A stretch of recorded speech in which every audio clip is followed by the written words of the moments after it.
উচ্চস্থলীত হোৱা হিংসাত্মক ঘটনা সন্দৰ্ভত তদন্ত কৰিব চৰকাৰে। পাইকানৰ ঘটনাক লৈ এই মন্তব্য বনমন্ত্ৰী চন্দ্ৰমোহন পাটোৱাৰীৰ। উচ্ছেদিত একাংশই আজি আৰক্ষীৰ গালৈ ইটা আৰু শিলগুটি দলিয়াইছে। ফলত ফৰেষ্ট বেটেলিয়ন আৰু আৰক্ষীৰ লোক আহত হৈছে। অৱশেষত আত্মৰক্ষাৰ বাবে পুলিচ আৰু বনকৰ্মীয়ে শূন্যলৈ গুলী চলাব লগা হয়, যাৰ পৰিণতিতে এজনৰ মৃত্যু হৈছে। ইমান দিনে উচ্ছেদক লৈ কোনো ঘটনা ঘটা নাছিল, কিন্তু আজি পাইকানত যি ঘটিল তাৰ তদন্ত নিশ্চয় চৰকাৰে কৰিব।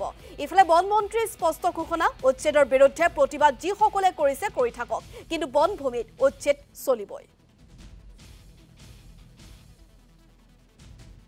আমি এতিয়ালৈকে প্ৰায় 1,30,000 বিঘা মাটি আমি বেদখল মুক্ত কৰিলোঁ।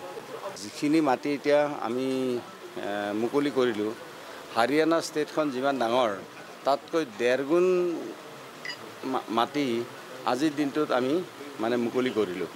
সকলোৱে আদৰণি জনোৱাটো উচিত, কাৰণ কিয় এই মাটিখিনিতো এইখিনি মাটিটো ফৰেষ্টৰ মাটি। গতিকে ফৰেষ্টৰ মাটি বুলি জানি শুনিও মানুহে তাত বেদখল কৰিছে, আৰু যিসকলে বেদখল কৰিছে তেওঁলোকৰ অন্য ঠাইত মাটি আছে। কিন্তু আমি এতিয়া কাৰোবাৰ ভোট বেংক চাম নে অসমৰ ৰাইজৰ সুৰক্ষাটো চাম? অসমৰ ৰাইজৰ সুৰক্ষাটো প্ৰথম। গতিকে কাৰোবাৰ ভোট বেংকটো আমাৰ কাৰণে ডাঙৰ কথা নহয়।